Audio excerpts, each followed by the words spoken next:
On se retrouve encore ici pour continuer le chapitre 12.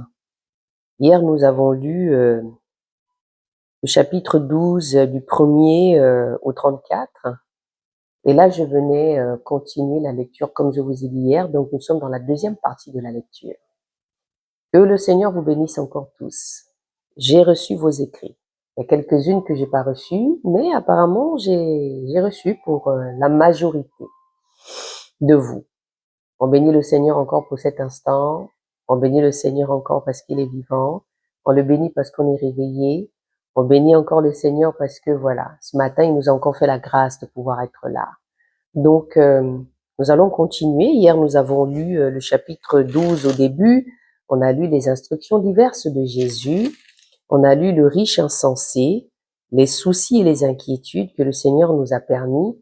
Et là, je vais commencer la lecture à partir du verset 33. Père éternel, que tu renouvelles encore notre intelligence ce matin et que tu nous guides encore pour ce que tu veux nous enseigner par ta grâce et que ce moment encore soit un moment de délivrance par rapport à ta parole. Je vous salue ici, vous qui allez regarder de l'extérieur. N'hésitez pas de poser vos questions. Vendez ce que vous possédez et donnez-le en aumône.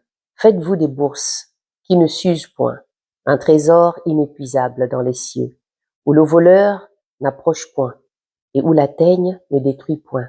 Car là où est votre trésor, là aussi sera votre cœur. Je mets une cloche ici. Car là où est votre trésor, là aussi sera votre cœur. J'ai envie de vous poser la question comme ça. Où est votre cœur? Il est où votre trésor? Que le Seigneur vous bénisse.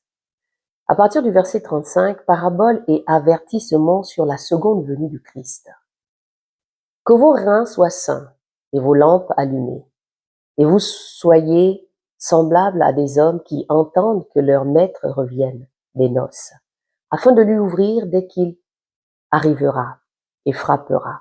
Heureux ces serviteurs que le maître à son arrivée trouvera veillant. Je vous le dis en vérité. Il se scindra, les fera mettre à table et s'approchera pour les servir. Qu'il arrive à la deuxième ou à la troisième veille, heureux ces serviteurs s'il les trouve veillants. Sachez-le bien, si le maître de la maison savait à quelle heure le voleur doit venir, il veillerait et ne laisserait pas percer sa maison. Vous aussi, tenez-vous prêts, car le Fils de l'homme viendra à l'heure où vous n'y penserez pas. Beaucoup de certaines personnes aujourd'hui vivent comme si, en fait, il n'y a rien qui va se passer.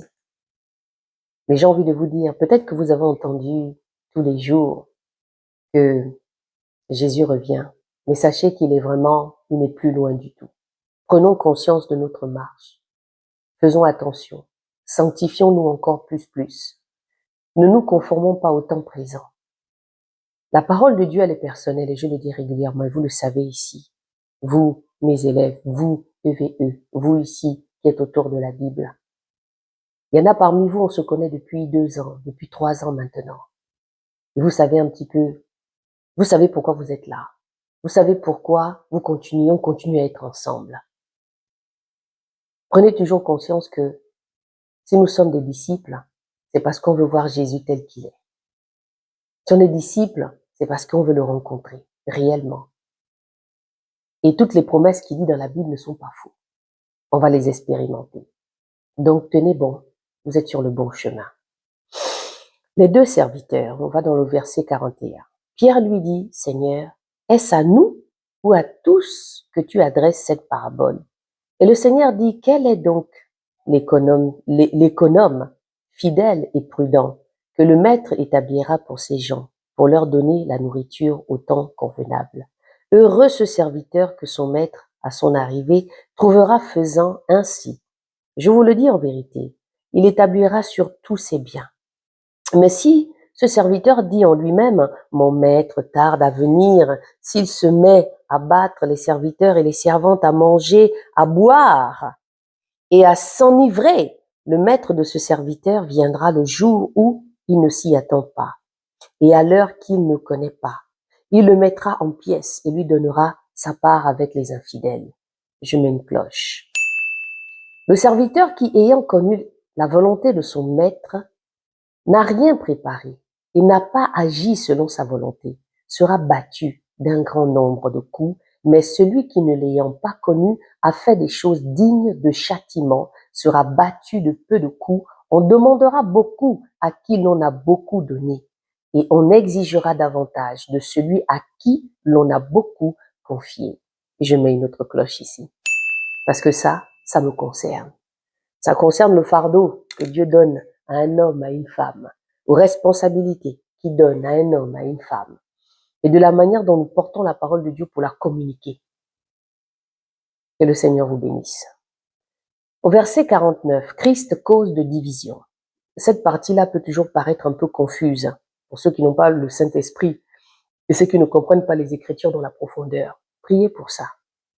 Je suis venu jeter un feu sur la terre et qu'ai-je à désirer s'il est déjà allumé?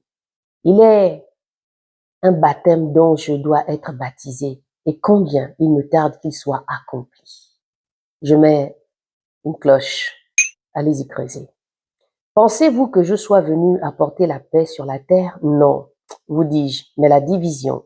Car désormais 5 dans une maison seront divisés, 3 contre 2 et 2 contre 3. Le père contre le fils et le fils contre le père. La mère contre le fils et contre la fille et la fille contre la mère. La belle-mère contre la belle-fille et la belle-fille contre la belle-mère. Il dit encore aux foules, quand vous voyez un nuage se lever à l'Occident, vous dites aussitôt, la pluie vient. Et cela arrive ainsi. Et quand vous voyez souffler le vent du midi, vous dites, il fera chaud. Et cela arrive. Hypocrite, vous savez discerner l'aspect de la terre et du ciel. Comment ne discernez-vous pas ce temps-ci? Et pourquoi ne discernez-vous pas de vous-même ce qui est juste? Lorsque tu vas avec ton adversaire devant le magistrat, tâche en chemin de te dégager de lui,